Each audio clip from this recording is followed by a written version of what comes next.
About this week, Permian's had a really strange up and down season so far, and they just lost their slot back and the offense they run. You're familiar with it. Can you talk a little about just what you expect to see from them and how that may or may not affect what they do offensively? The film you've seen. I don't know if it's going to affect anything they do offensively. Most of us at this point of the year are pretty set in what we're going to do.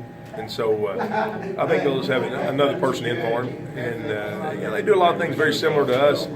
Makes for an interesting week. Made for an interesting week last year when we played them in the playoffs. I think both teams were very, very well prepared for what they were going to face. You've played them a couple times the last 2 or 3 years. You had some good games with them. Had great games. I mean, 2 years ago, we got up 21-0, ended up blowing the lead.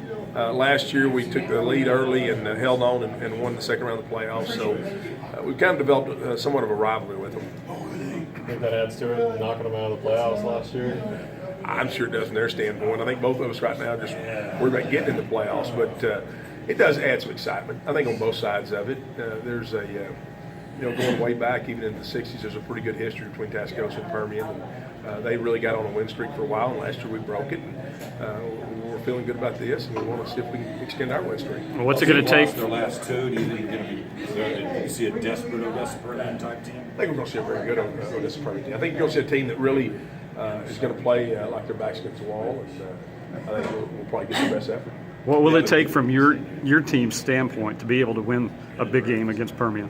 I think we're going to have to put a complete game together. I think we're going to execute better defensively. I'm very, very pleased right now with the progress we're making on offense. I think there's some steps we have to take on defense, and it's not that we're playing bad defense. We're blowing some assignments.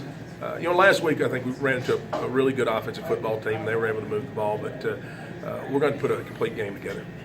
They have a dual threat quarterback and Steve Steen guy. What's that challenge for your defense? I think it makes you play very assignment-oriented football, very disciplined football, something that we're going to be accustomed to because we run a very, very similar offense. And we pose some of the same exact problems that they pose for opposing defenses. So we're going to understand what they're trying to do, but understanding it and actually executing are two different things. Deep district, I mean, how big are each one of these games, not only to win, but not to lose? I think what you'll see as the district rolls on, what you're even seeing now, is there's no easy wins. There are going to be no easy wins for anybody. Anybody can beat anybody any given week, and you just have to keep getting better, keep improving. You can't get too high and you can't get too low.